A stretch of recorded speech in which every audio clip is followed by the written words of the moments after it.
So I wanted to follow up in my video about losing my dad. I didn't go as deep as I wanted to. And it's probably because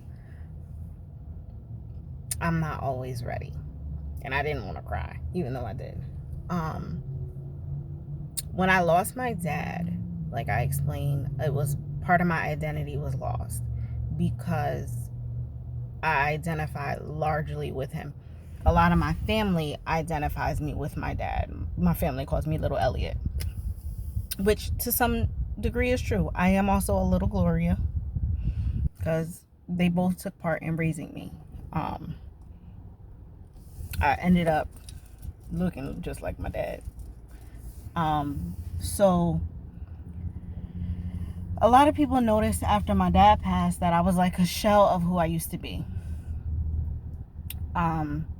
People who really knew me could look in my eyes and see that I wasn't myself.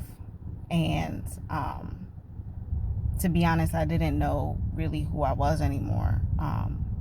Not that I needed my dad to validate who I was, but I did. And I found that that's a huge issue for me. I look for outside validation in people. Even when I know I'm like killing it, like slaying it, thebomb.com, I still want somebody to say, hey, you did a good job. Hey, you're the bomb. Hey, queen, I see you slaying. But I needed to learn, and I'm learning now how to do that for myself. So it became a very uncomfortable time for me. Not to mention I had just given birth to a beautiful little girl. She at the time was a year old, but anybody who knows what it's like to give birth to a child knows that your hormones, your body, your mind, you are not yourself. I then lost my job because my daughter got sick. So there were a lot of things that I was dealing with. I was a young mom. I wasn't ready. To be 100% honest, I was not ready. And it was like I was slapped with, you're a mama, your daddy is dying, now what? And my relationship with my husband, my now husband, is suffering because I didn't pay attention to him.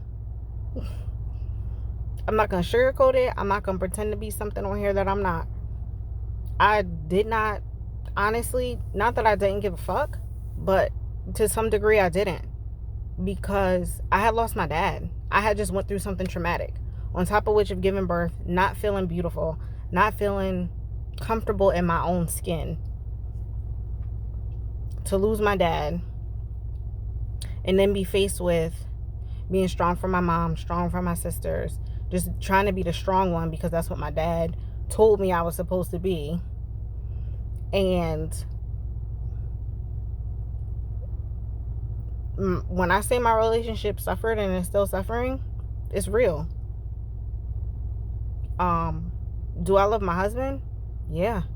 Did I love him through all of what I was going through? Yeah. Did he know it? Probably not.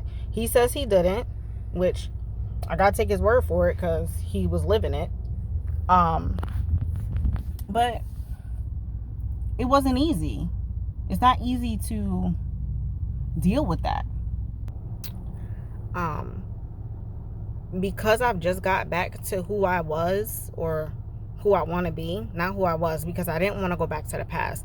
And that was an argument him and I circled through and went through and dealt through and still deal with to present day. I don't want to go back to being something that I see now was a problem. I want to become who I was supposed to be. So that has a little bit to do with maybe not always being a strong one, a little bit to do with, or maybe rising to the occasion and accepting the fact that I am the strong one. And that means that sometimes I'll walk this journey alone. In addition,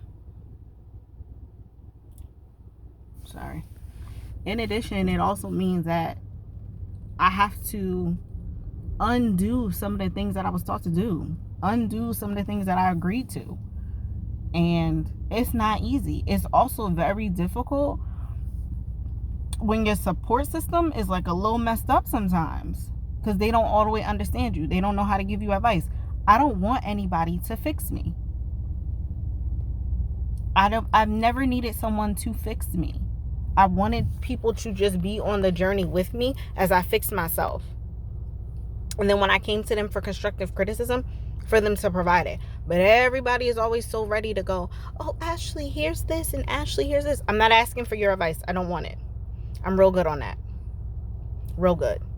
Because until you walk a mile in my shoes, like they say, you don't know how to be me. So don't give me advice. Don't give me advice unless I ask for it. I don't ask for it. Don't just offer it up. It's like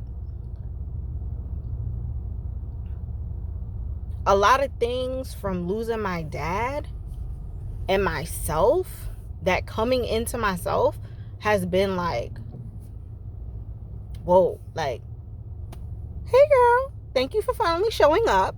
Thank you for finally deciding to be here. And realizing, well, I've always been here.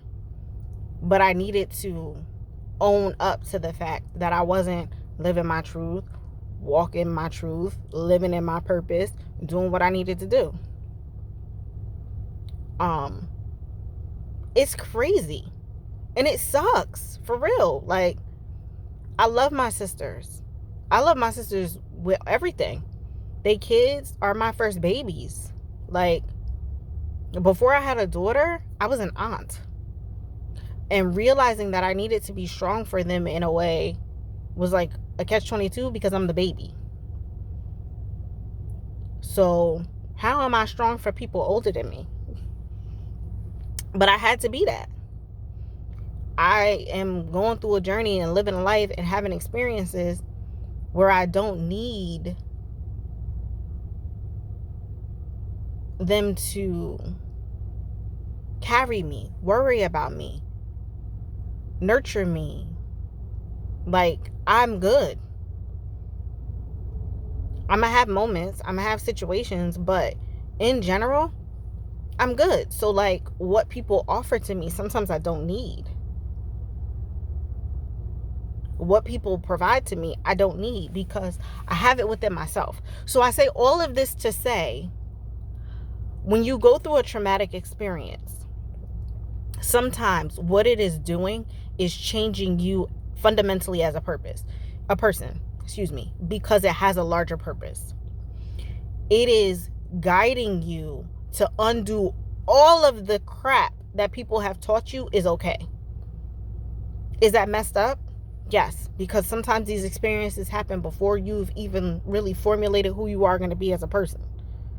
But when you unpack it and you dig deep, you find your true issues. And when you deal with those issues, you find out who you truly are. So there are days when I wake up and I be like, hey girlfriend, hey best friend, how you doing? You looking good today. Because I am. It's not an easy process, but you have to go through it. We all do. We were all predetermined to come into this life, and we all signed up for something. And in signing up for that mess, you go through these experiences that you think shape you to be the person that you're supposed to be. No. They've covered up who you're supposed to be. And it is your responsibility to, if you want to, you're not required to. You can live this life just as the world has told you to live it, and more power to you. Like, if you like it, I love it, and I'm happy for you. But what you will find is true happiness comes from owning it.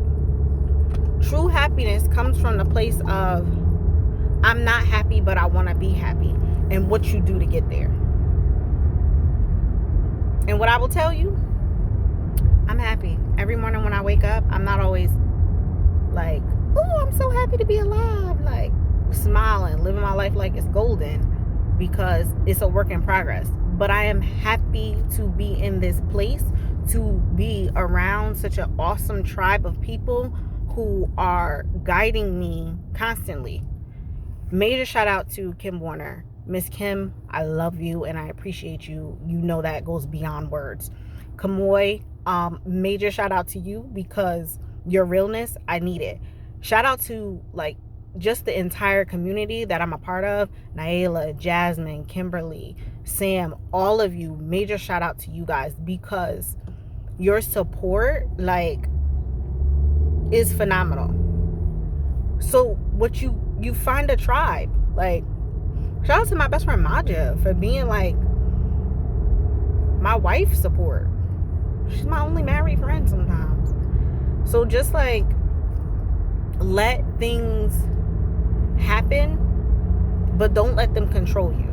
I let my father's death control me for 5 years. And it was not pretty. And dealing with the aftermath is even worse. Because you have to relive it, understand it, unpack it, and go through it. But it's not like you can get it right the first time. Because if we were all doing that, we probably wouldn't be here, right? So, I say all this to say, standing in your truth, standing in power, understand that things happen to you, with you, through you, to strengthen you. So that's it. I'm wrapping up. I wish you all peace, love, and light. And until we meet again.